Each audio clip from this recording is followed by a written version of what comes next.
ओम शांति। आज बाबा की 27 फरवरी की मुरली। मीठे बच्चे, सत्य का संग ज्ञान मार्ग में ही होता है। अभी तुम सत्य बाप के संग में बैठे हो। बाबा की याद में रहना माना सत्संग करना।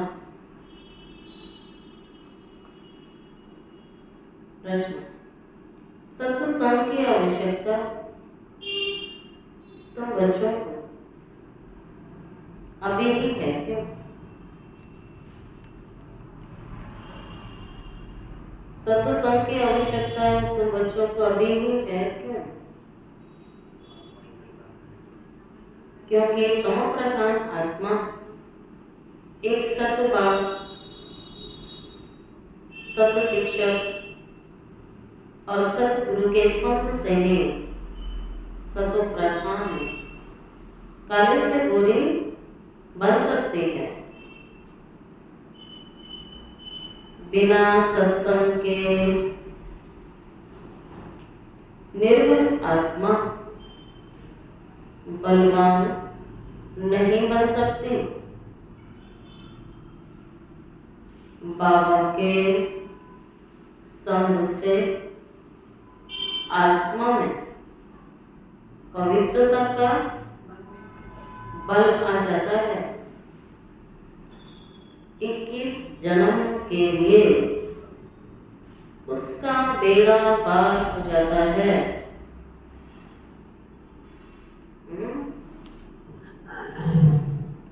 21 जन्म के लिए उसका बेड़ा पार हो जाता है। ओम शांति। बच्चे कहाँ बैठे?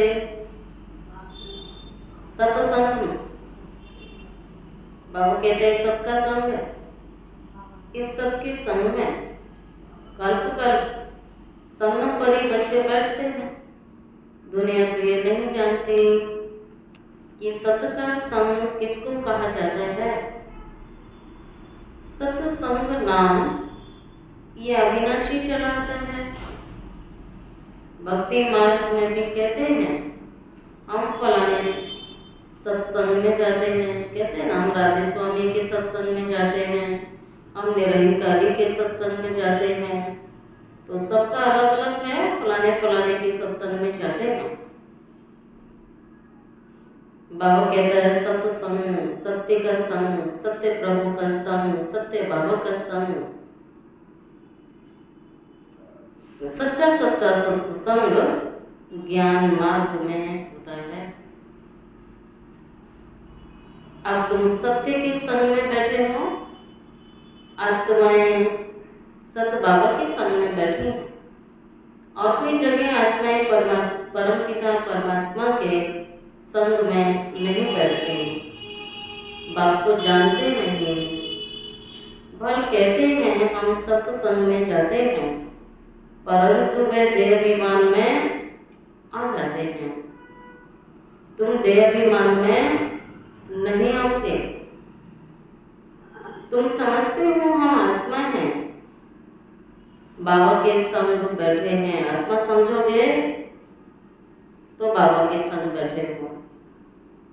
देह समझोगे तो सत्य का संग नहीं हो सकता है। बल कहते हम सत्संग में जाते हैं, परंतु देह अभिमान आ जाते हैं।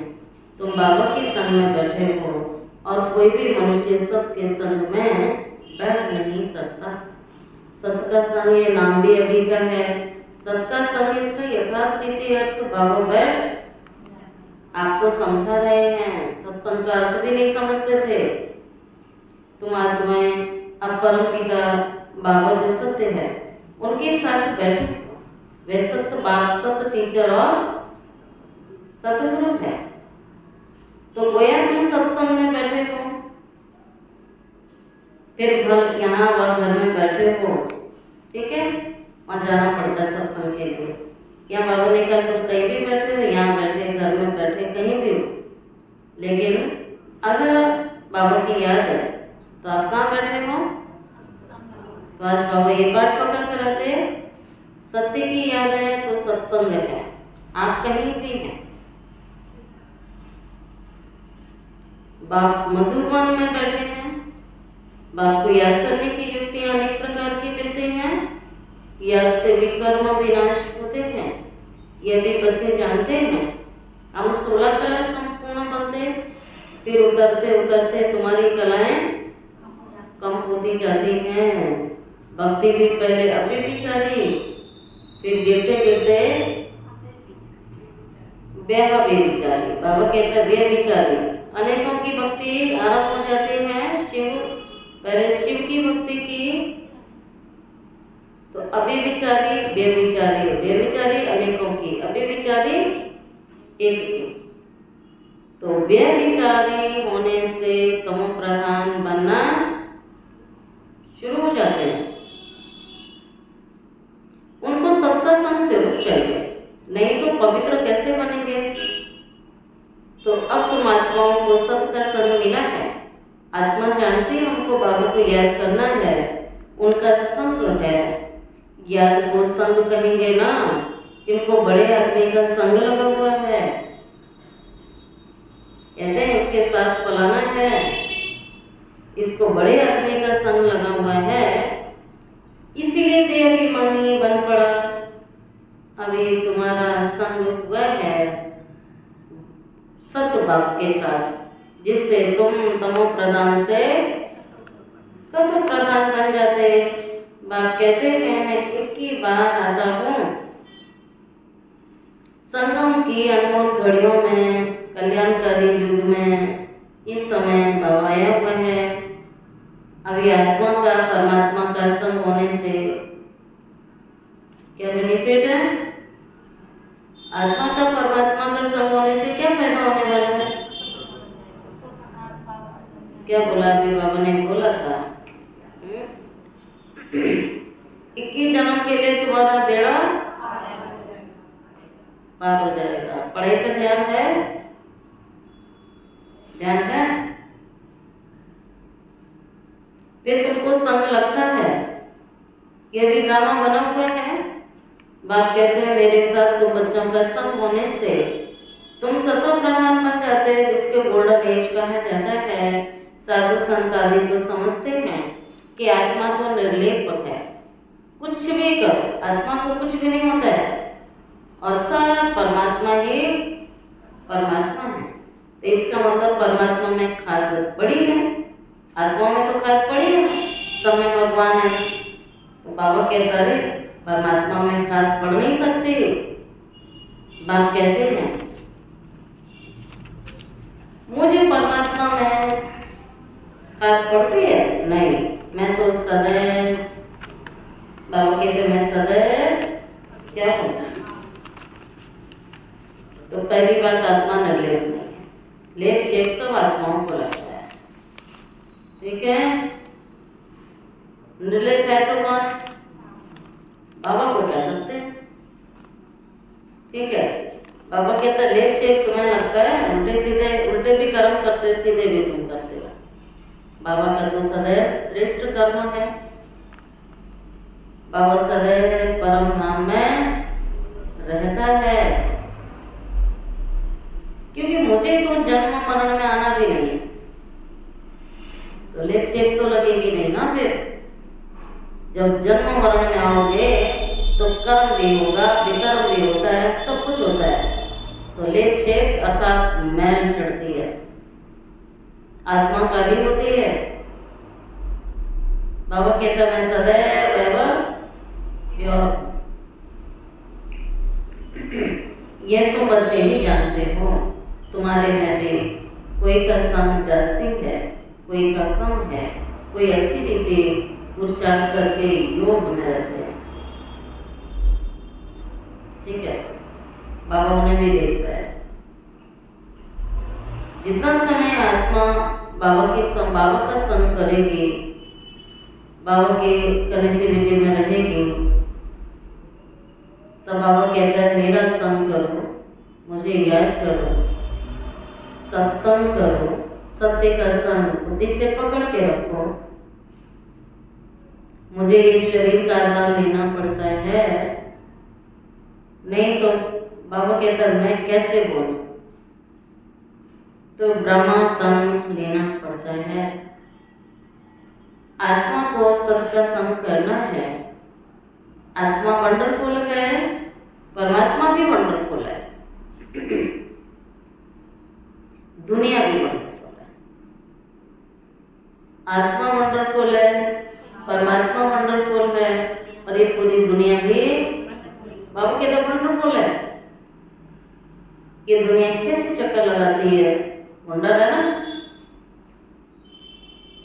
तुम सारे ड्रामा में ऑलराउंड पार्ट बजाते हो, पूरे सृष्टि चक्र में पार्ट बजाते हो ऑलराउंड। तुम्हारी आत्मा में 84 जन्मों का पार्ट नूधा हुआ है, वंडर है। सत्युग की आत्माएं और आजकल की आत्माएं, उसमें भी तुम्हारी आत्मा सबसे जास्ती ऑलराउंडर है। नाटक में कोई का शुरू से पार्ट होता है, कोई का बीच से होता है, कोई का पिछाड़ी में पार्ट होता है। वह सब हद के ड्रामा, वह भी अभी निकले हैं। अब साइंस का इतना जोर है, सत्युग में कितना उनका बल चलेगा। अब देखो बाबा कहता पहले तो था ही नहीं कुछ, अब तो नाटक, फिल्म, मूवी, अनेक प्रकार के सिनेमा, बाबा कहता कितना सब निकला है। ये साइंस का कमाल है। वे हद के ड्रामा अभी भी कितने निकले, साइंस का जोर, सत्युग में उसका बल रहेगा।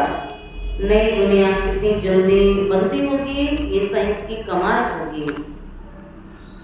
ठीक है, ये साइंस करेगी सब काम, फटाफट नई दुनिया बन जाएगी। साइंस के साधन एडवांस होकर के सतयुग में सुख देंगे। वहां पवित्रता का बल तो मुख्य है, जैसे यहाँ साइंस का बल है ना, और सतयुग में सबसे मुख्य बल होगा पवित्रता का बल।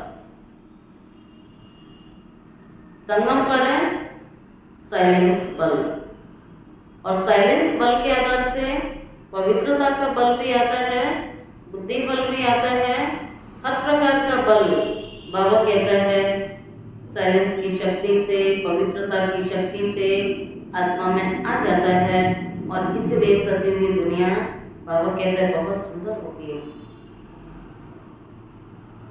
पढ़ाई में भी बल तो मिलता है ना, तुमको भी बल मिलता है, तो जितना बाबा को याद करेंगे उतनी आत्मा बलवान होती है। जितना याद करेंगे उतना आत्मा बलवान बनती है। सारे विश्व पर बाबा कहते इतना बल आ जाएगा, सारी विश्व पर तुम बच्चे हुक्म चलाते हो। बाबा कहता आपके हुक्म से नई दुनिया चलेगी, मालिक बन जाओगे ना, तो हुक्म किसका चलेगा? मालिक का ही हुक्म चलेगा। यहाँ संगम पर भगवान कहता है तुम विश्व के अतः संसार के मालिक, उसके तुम पालक। तो भगवान भी कहता है हुक्म करो, भगवान भी हुक्म मानता है, लेकिन किन बच्चों का? जो भगवान के एक हुक्म का पालन करते हैं। तो जो भगवान के एक हुक्म का पालन करेंगे, तो बाबा कहता है प्रकृति भी उनके हुक्म का पालन करेगी। आने वाली दुनिया में सब तुम्हारे हुक्म से चलेगा। आत्मा का सबके साथ योग संगम पर ही होता है। बाप कहते हैं आत्मा को मेरे संग मिलने से आत्मा बहुत बलवान बन जाती है। बाप वर्ल्ड ऑलमाइटी अथॉरिटी है ना, उनके द्वारा बल मिलता है, क्योंकि बाबा है ही सर्वशक्तिमान। तो उसको जितना याद करेंगे तो आत्मा में शक्ति आएगी। इसमें सब वेदों शास्त्रों के आदि मध्य अंत का ज्ञान आ जाता है। जैसे बाबा अलमाइटी है, तुमको मेरे द्वारा कितना बल मिलता है, तो तुम बच्चे भी अलमाइटी बन जाते हो। सर्वशक्तिमान बाप के बच्चे भी सर्वशक्तिमान बन जाते हैं। तो तुम विश्व पर फिर राज्य करोगे, तुमसे फिर ये राज्य कोई छीन नहीं सकता है। द्वापरिक से तो छीना चपटी चली ना, यहाँ भी चलती है। कितनी पार्टियां, मेरी पार्टी का प्रधानमंत्री हो, मेरी पार्टी का प्रधानमंत्री हो, मेरी पार्टी का मिनिस्टर हो, मेरी पार्टी का एमएलए हो, चल रहा है ना, सीट के झगड़े चलते हैं। तो सतयुग में सब झगड़े नहीं होंगे।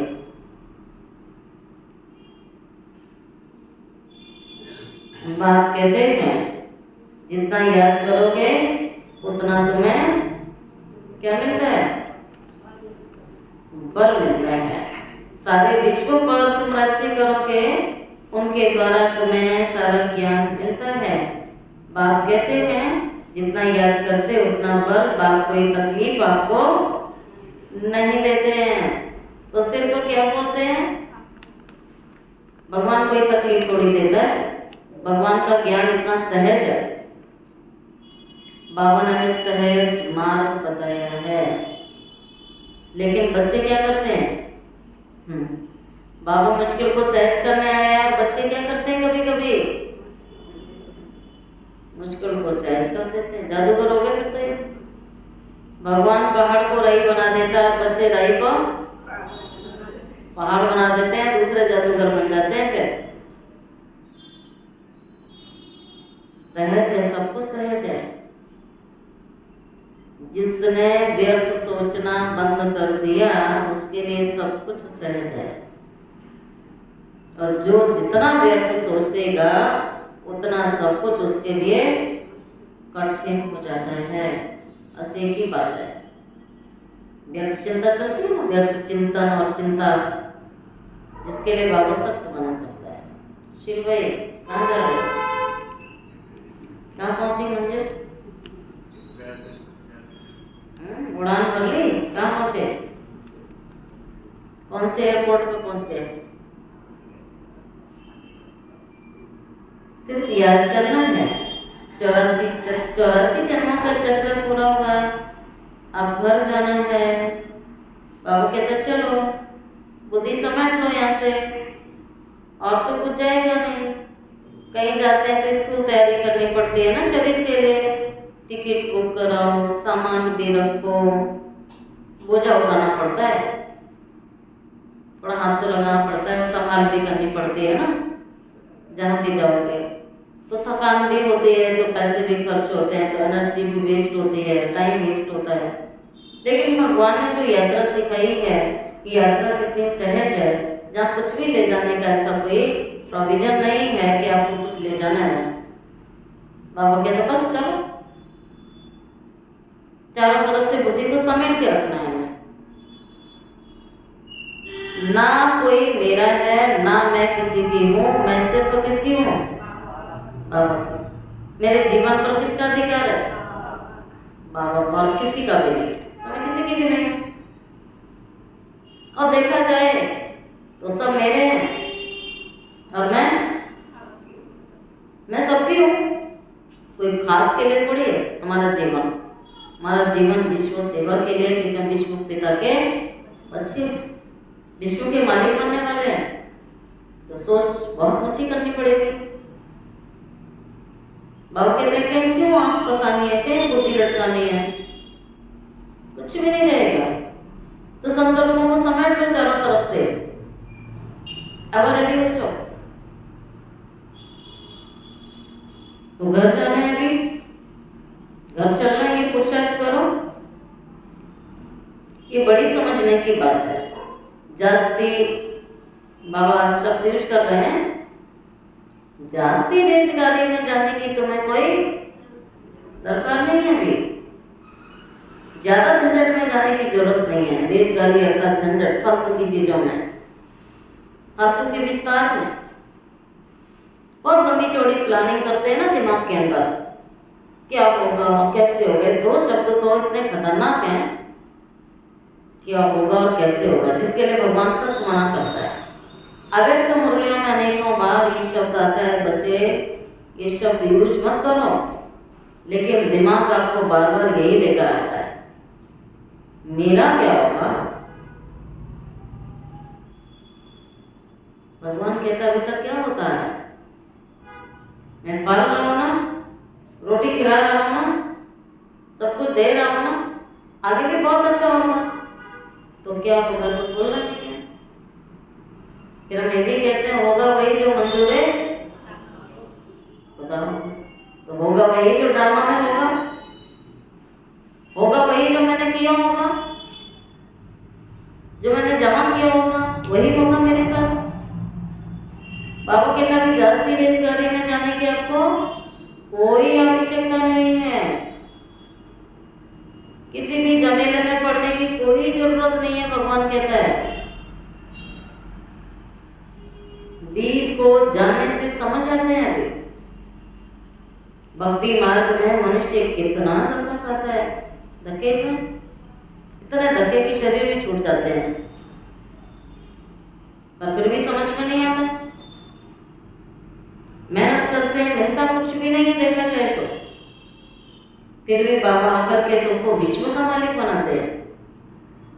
हम योग बल से विश्व के मालिक बनते हैं, यही पुरुषार्थ करना है।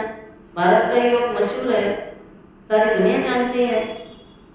योग से तुम्हारी आयु कितनी बड़ी हो जाती है, सत के संग से कितना फायदा होता है, आयु भी बड़ी, सतयुग में आयु भी बड़ी और निरोगी काया। आयु बड़ी तब अच्छी लगती है जब निरोगी हो, और रोग लगा हो तो व्यक्ति क्या कहता है, भगवान मुझे ले जाओ। तो सतयुग में इसलिए आयु बड़ी होने के साथ साथ निरोगी। चलो आपके साथ निरोगी का ऐसा संबंध भी कैसे चाहिए हमें, सुख देने वाले हो ना, अच्छे हो, तो सतयुग में भी होगा,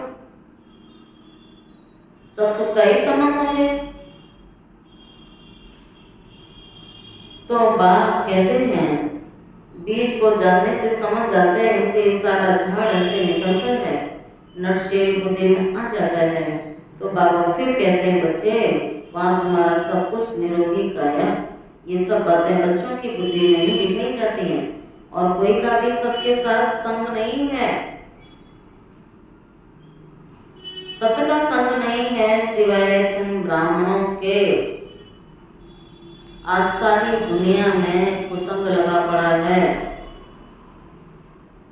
जिसको हम कहते हैं मेरी सहेली है, मेरा फ्रेंड है, फलाना है, सब ने कोई ना कोई अपने विचारों का आदान प्रदान करने के लिए किसी मनुष्य को साथी बना रखा है। जैसी उसकी बुद्धि होगी, जैसी उसकी क्षमता होगी, वैसे आपको रह देगा, वैसा बनाएगा। जो जैसा होगा वो आपको वैसा ही बनाएगा। बाबा कहते सारी दुनिया में कुसंग लगा पड़ा है, सत के संग से कितना फायदा होता है ये कोई जानते नहीं है। ये सारी बातें बच्चों की बुद्धि में है।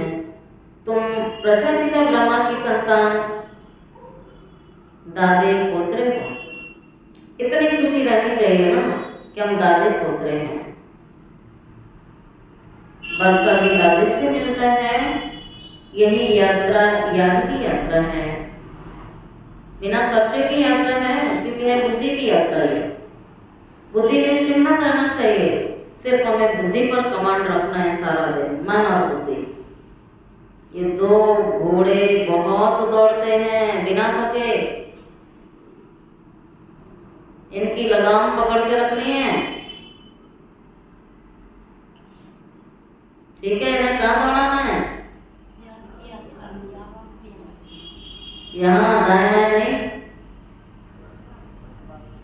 बाबा कहता परम धाम में दौड़ाना है। ये दौड़ सकते हैं, ये घोड़े ऐसे हैं, वो घोड़े तो सीधा ही दौड़ेंगे, दाएं दौड़ेंगे बाएं। घोड़ा नाम ही उसका है, वो सीधा नहीं दौड़ता है। उसकी जब तक रस्सी ना बांधी हुई हो तो वो सीधा दौड़ेगा।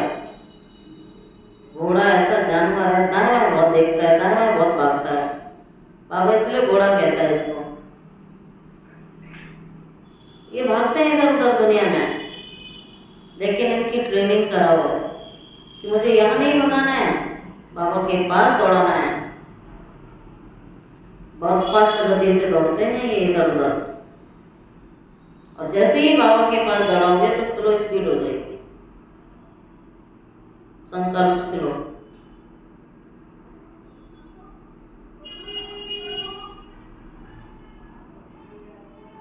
बाप कहते हैं उन सत्संगों में तो एक जगह बैठ जाते हैं, यहाँ वह बात नहीं है।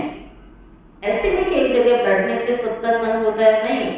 यहाँ तो बाबा कहते प्रैक्टिस करने आए हो, यहाँ बैठे नहीं रहना है किसी को।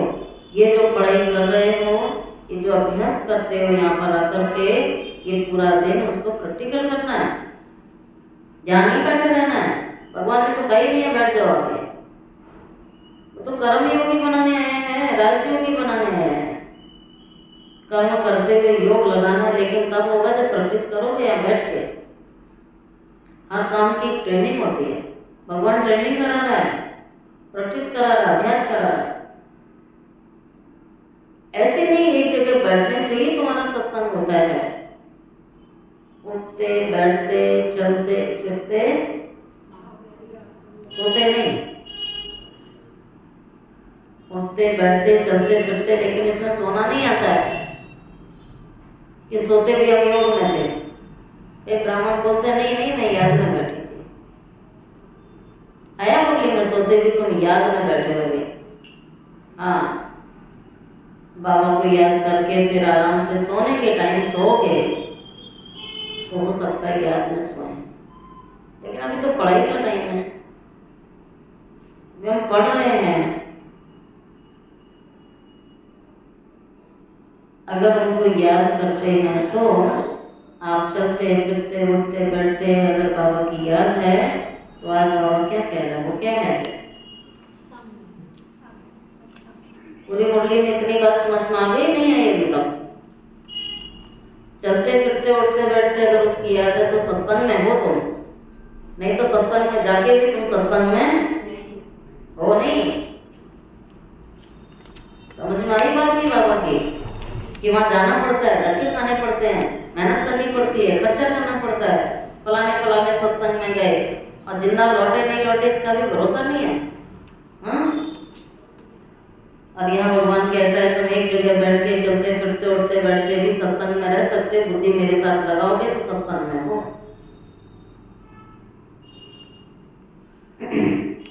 अगर उन्हें याद करोगे सत्संग में हो, अगर तुम याद नहीं करोगे तो तुम सत्संग में नहीं हो।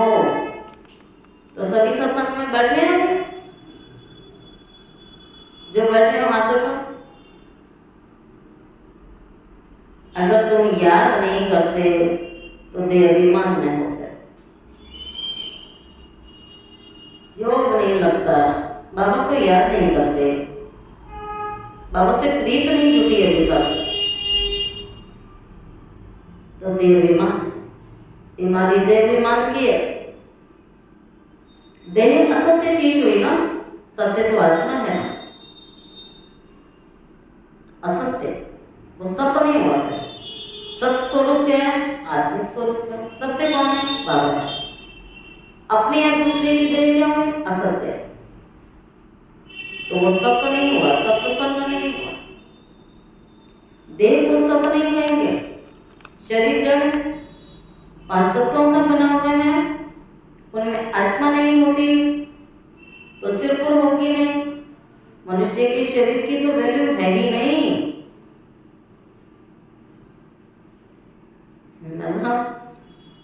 मेडिकल साइंस के अंदर कुछ भी बनाते हैं, जानवरों की फिर भी काम आता है बहुत कुछ, लेकिन मनुष्य का शरीर जला के राख कर दिया जाता है, किसी काम का नहीं है। सोचो,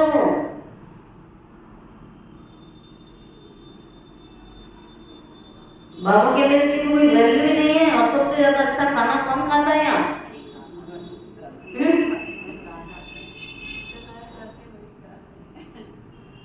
मार्केट में जाओ, सबका मीट मिल जाएगा, मनुष्य का मिलता है?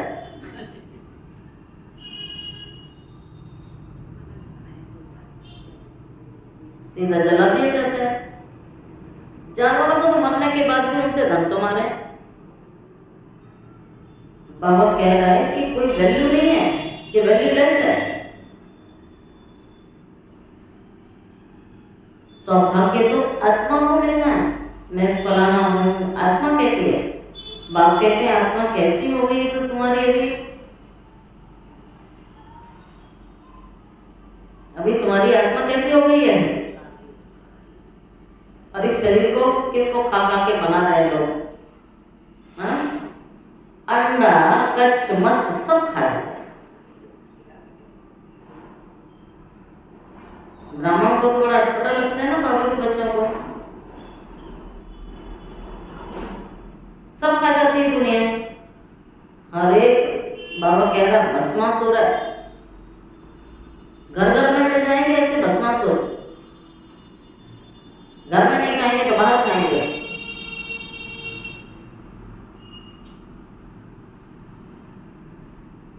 घर इतने अच्छे बन रहे हैं लेकिन घर के अंदर क्या चल रहा है? वही उल्टे काम, वही उल्टे कारनामे है। कैसे आ जाएगा उस घर में भगवान? आएगा? एक तरफ भगवान को कहेंगे भगवान मेरे घर आओ, मेरे घर आओ, और बच्चा खा रहा उल्टी चीजें, तब कहते हैं क्या करो, ये मानता ही नहीं। तो भगवान तो नहीं आएगा ना तुम्हारे कहने पे, कैसे आ जाएगा? इसलिए मनुष्य मंदिरों में जाता है। और मंदिरों में भी शादियां होने लगी। कोई जगह पवित्र नहीं छोड़ी। मंदिरों में भी गृहस्थी रहते हैं। मंदिरों में भी शराब ले जाते हैं, चढ़ाते हैं जाकर के।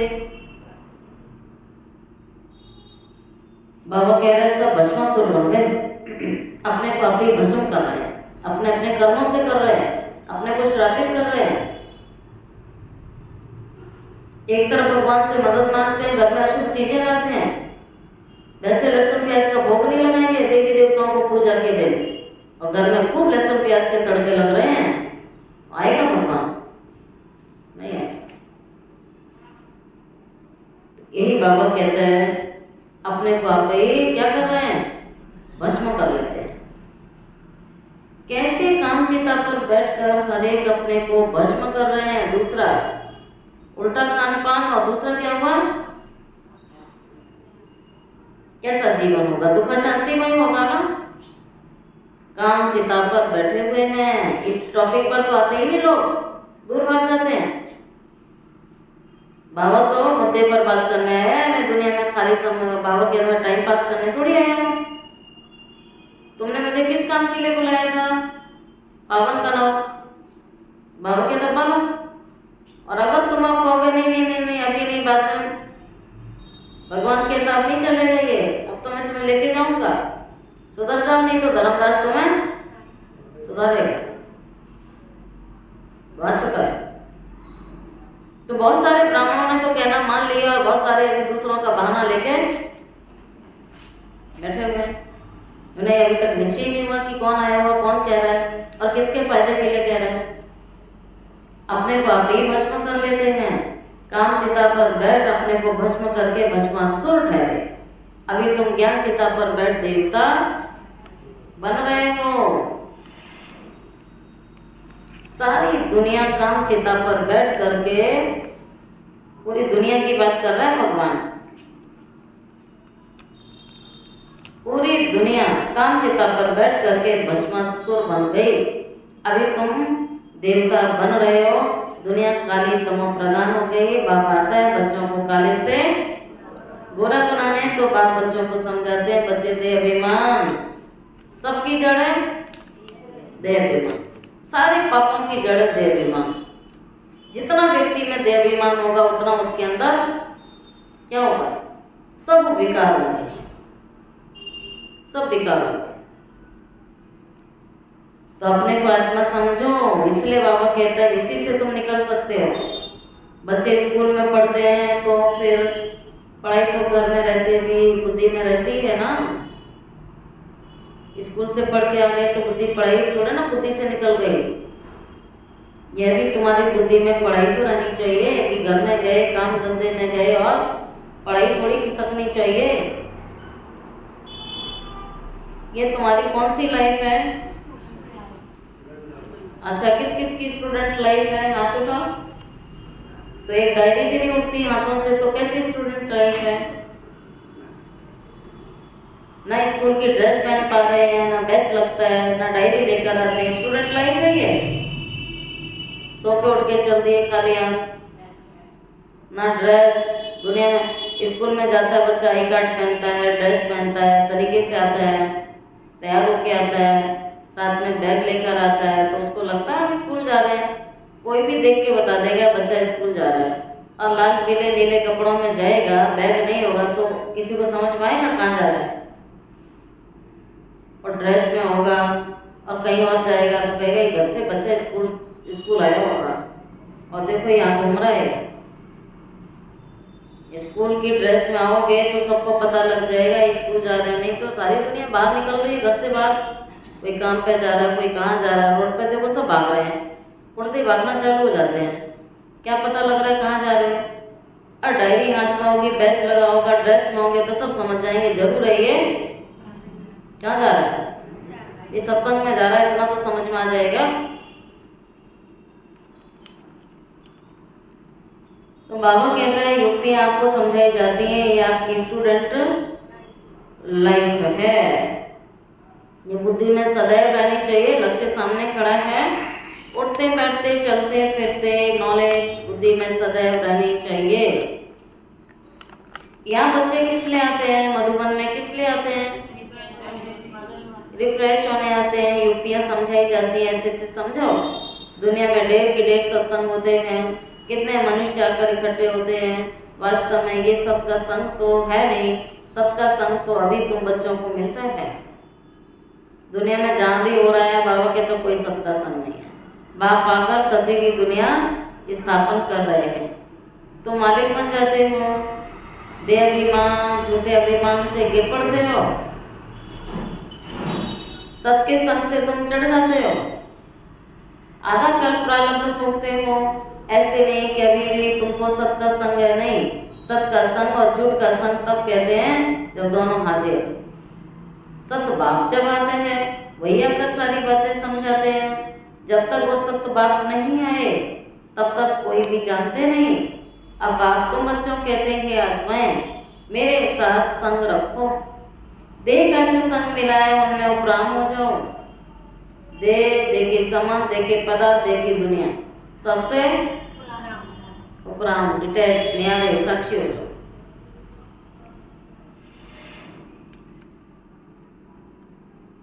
तो बाप कहते हैं सबसे उपराम हो जाओ। जब तक ये सत बाप नहीं आए तो कोई जानते नहीं। तो बाप कहते हैं सतयुग में देह का संग बल सतयुग में भी होगा, वहां तुम होंगे पावन। अभी तुम सत के संग से पतित से पावन बनते हो। शरीर भी सतो प्रधान मिलेगा, आत्मा भी सतो प्रधान होगी, और दुनिया भी। और अभी दे के संबंध पदार्थ सब क्या है? तमो प्रधान। दुनिया नई और पुरानी होती है ना। नई दुनिया बरोबर सब आदि सनातन देवी देवता धर्मों वाली आत्माएं होंगी। आज धर्म को गुम कर आदि सनातन हिंदू धर्म कह दिया। हिंदू धर्म को टॉप मानते हैं ना सब, लेकिन था वो आदि सनातन देवी देवता धर्म। मूर्ख पड़े हैं। अभी तुम भारतवासी समझते हो हम प्राचीन देवी देवता धर्म के थे, सत्यों के मालिक थे, परंतु ये नशा कहाँ है? कल्प की आयु लंबी लिख दी, ये सारी बातें भूल गए। इनका नाम है ही भूल भुलैया का। ये सारी दुनिया भूल भुलैया का खेल है। आए और भूल गए जाने का रास्ता, आते ही भूल गए। कल्प की आयु लंबी चौड़ी कर दी, ये सब बातें भूल गए। सत बाप के द्वारा सारी नॉलेज जानने से ऊंचा पद मिलता है। आंखें खुली हैं, कान खुले हैं, आवाज नहीं आ रही है। जो सो रहे हैं ना उनके मुंह से आवाज कैसे निकलेगी? बाबा कह रहे हैं सारी बातें भूल गए, इसका नाम भूल भुलैया। सारी नॉलेज बाप आकर देते हैं, आधा कल्प के बाद नीचे गिरते आए, क्योंकि रावण का राज्य शुरू होता है। पुरानी दुनिया तो होगी ना। तुम समझते हो हम नई दुनिया के मालिक थे। अभी पुरानी दुनिया हो गई, दुनिया पुरानी तो होगी ना, पुरानी तो होगी ना। तुम समझते हो ना, नई दुनिया के मालिक थे, अभी पुरानी है। कोई कोई को यह भी याद नहीं पड़ता है। बाबा आपको स्वर्गवासी बनाते हैं। आधा कल्प हम नरकवासी रहेंगे, फिर आधा कल्प के बाद नीचे गिरते हो, क्योंकि रावण का राज्य अलग हो जाता है। पुरानी दुनिया तो होगी, तुम समझते भी हो, हम स्वर्गवासी बनाते, आधा कल्प स्वर्गवासी रहेंगे, फिर आधा कल्प नरकवासी। तुम भी क्या बनते हो? डायरेक्टर्स क्या बनते हो? शांति माता क्या बनते हो? मास्टर ऑलमाइटी बनते हो। नंबरवार पुरुषार्थ अनुसार ये ज्ञान के अमृत का डोज है। भगवान डोज दे रहा है। जितनी भी बीमारियां हैं, दुख की, चिंता की, टेंशन खत्म हो जाएंगी, ये डोज दे रहा है भगवान। सबसे बेस्ट डोज है ज्ञान का डोज। अब डोज जाए और मुंह में जाए नहीं, ये तो बुद्धि में जाने की बात है। और जब गई नहीं, कोई किसी ने डोज दी और खाई नहीं, तो असर होगा? भगवान ने हमें डोज दिया और बुद्धि से निकल गया तो असर होगा? नहीं होगा। शिव बाबा को ऑर्गन्स मिले हैं पुराने, नया ऑर्गन्स तो मिलता ही नहीं है। पुराना बाजा मिलता है शिव बाबा को। बाबा पुराने बाजे से काम चलाता है, पुराने बाजे में बैठ करके सारी दुनिया बदल देता है। बाप आते हैं वानप्रस्थ में, बच्चों को खुशी होती है, बाप भी खुश होते हैं। बाप कहते हैं हम जाते हैं कहाँ? नॉलेज दे रावण से छुड़ाने। स्वयं राम आया हुआ है रावण से अपनी सीताओं को मुक्त कराने। पाठ तो खुशी से बजाया जाता है ना, बाप बहुत खुशी से पाठ बजाते हैं। बाप को कल्प कल्प आना पड़ता है। ये पाठ कभी बंद नहीं होता है। बच्चों को बहुत खुशी रहनी चाहिए। जितना सबका संग करोगे उतना आगे। देखो किसका उत्तर सही आता है। जितना संग का सत का संग करोगे उतना, हाँ, कमला माता के लिए ताली बजाओ, सही आंसर। जितना बाप कहते हैं सत का संग करोगे खुशी रहेगी, और याद कम है तो खुशी भी रह नहीं सकती। ये निशानी है। कोई कहे ना बहुत याद में रहते हैं, तो याद में रहने वाला खुश रहेगा, हल्का रहेगा, निशानी है। दो चीजें हैं, लाइट भी होगा और हैप्पी भी होगा। और जो याद में नहीं रहेगा वो हैवी होगा और अनहैप्पी होगा। बाप बच्चों को मिलके देते हैं। जो बच्चे सच्चे दिल वाले हैं उन पर बाप का बहुत प्यार रहता है। किन पर? एक ही चीज पे ध्यान देना चाहिए ना, सोचना ही नहीं भगवान प्यार करेगा नहीं करेगा, देगा नहीं देगा। अपने दिल को क्या रखना है?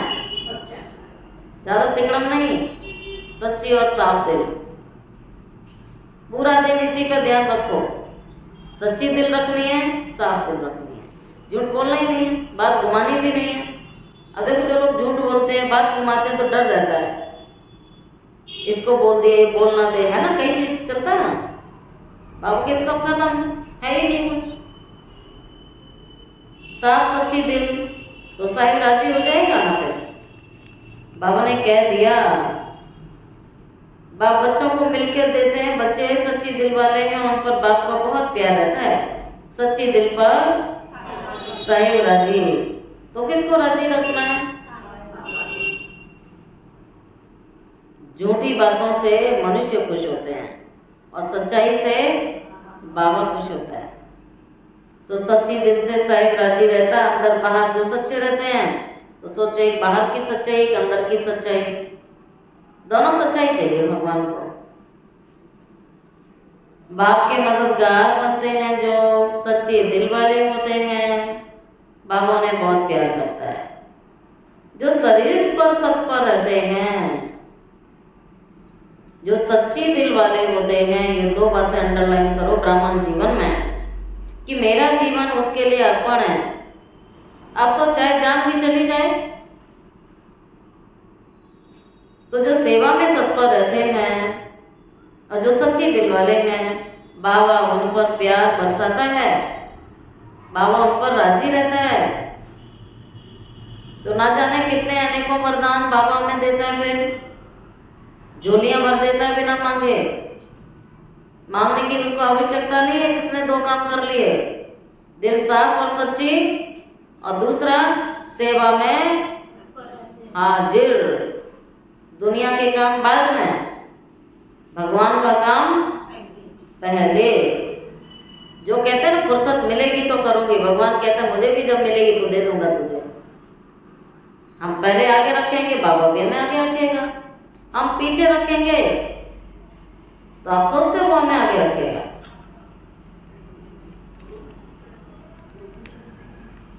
अंदर बाहर की सच्चाई चाहिए। जो सेवा में हाजिर रहते हैं वो ब्राह्मण परिवार को भी प्रिय लगते हैं और बाबा के प्रिय होते हैं।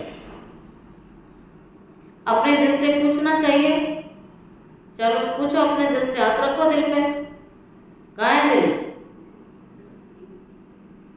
पता है कहाँ है दिल? रखो हाथ। रख लिया? बाबा कहता है अपनी दिल से पूछो। अब क्या पूछना है? हम सच्ची सच्ची सर्विस करते हैं? पहला ये पूछो। हाथ दिल पे क्यों नहीं रखा अभी तक? दिल पे हाथ रखो, ऐसे करके रखो।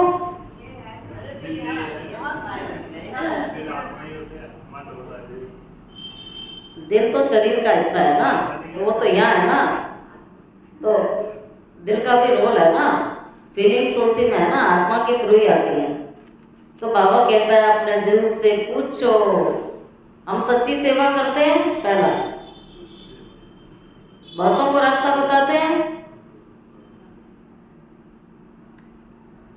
बाबा कहते हैं बहुतों को रास्ता बताते हैं, सच्चे बाप के संग रहते हैं। अगर सत बाबा के संग नहीं रहोगे तो तुम्हारी क्या गति होगी? उल्टा सीधा संग करोगे, क्या गति होगी? बहुतों को रास्ता बताते रहोगे तो ऊंचा पद पाओगे।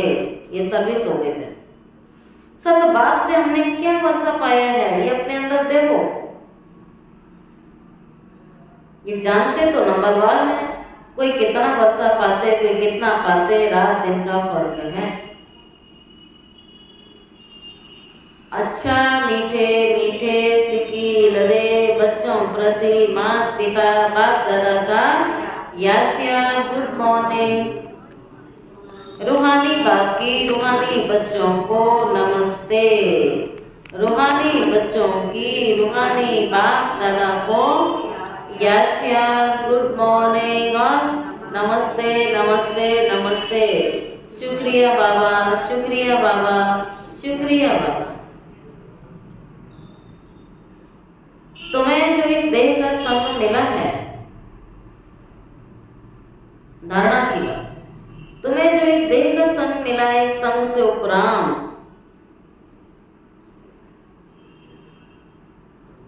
सत्य के संग से पावन बनना है।